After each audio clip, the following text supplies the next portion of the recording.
सामाजिक कार्यकर्ता अन्ना हजारे एक बार फिर से लोकपाल कानून को लेकर आंदोलन की राह पर निकल चुके हैं और अन्ना हजारे ने इस मुद्दे पर आंदोलन करने का ऐलान किया है। अन्ना हजारे सुबह 10 बजे महाराष्ट्र के अहमदनगर जिले स्थित अपने गांव रालेगढ़ सिद्धि में अनशन पर बैठेंगे। उन्होंने केंद्र सरकार पर निशाना भी साधा था और कहा कि लोकपाल कानून बने 5 साल हो गए हैं और नरेंद्र मोदी सरकार 5 साल तक बहानेबाजी करती रही। अन्ना ने कहा कि ये मेरा अनशन किसी व्यक्ति, पक्ष और पार्टी के खिलाफ में नहीं है। समाज और देश की भलाई के लिए बार बार मैं आंदोलन करता आया हूं और उसी प्रकार का यह आंदोलन है।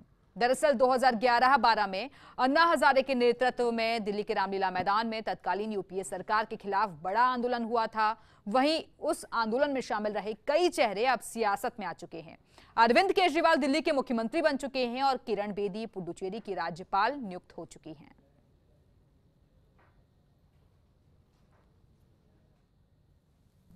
प्रश्न फक्त राज्य सरकारचा नाही, राज्य सरकारपेक्षा केंद्र सरकारची जबाबदारी फार महत्त्वाची आहे।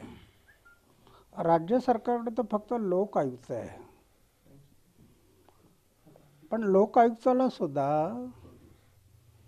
कायदा असा म्हणतो, लोकपाल लोक आयुक्त कायदा। तो काय म्हणतो, लोकपालाचा कायदा झाल्यानंतर 1 वर्षाच्या आतमध्ये राज्याने लोकायुक्त कायदा करावा विधानसभेत। आता आपल्या सरकारला 4 वर्ष होतील, 4 वर्ष झाले, अजून लोकायुक्त केलं नाही।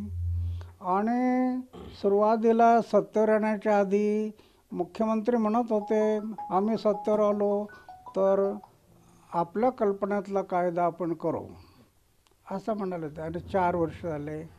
आता त्याने कॅबिनेट निर्णय घेतला, कॅबिनेट निर्णय झाला म्हणजे कायदा झाला नाही, तर तो कॅबिनेटचा निर्णय आहे।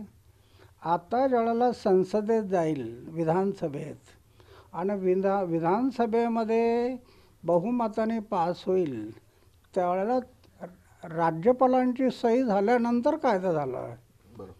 कायद्याचे असे तर ते चला पहिल्यांदा आपल्या देशामध्ये किमान लोकशाही प्रणालीप्रमाणे किंवा संवैधानिक जो आम्हाला हक दिला आहे, संवैधानिक रीतीप्रमाणे त्यांनी कायदा करण्याचं ठरवलं, त्याबद्दल मी अभिनंदन केलं त्यांचं,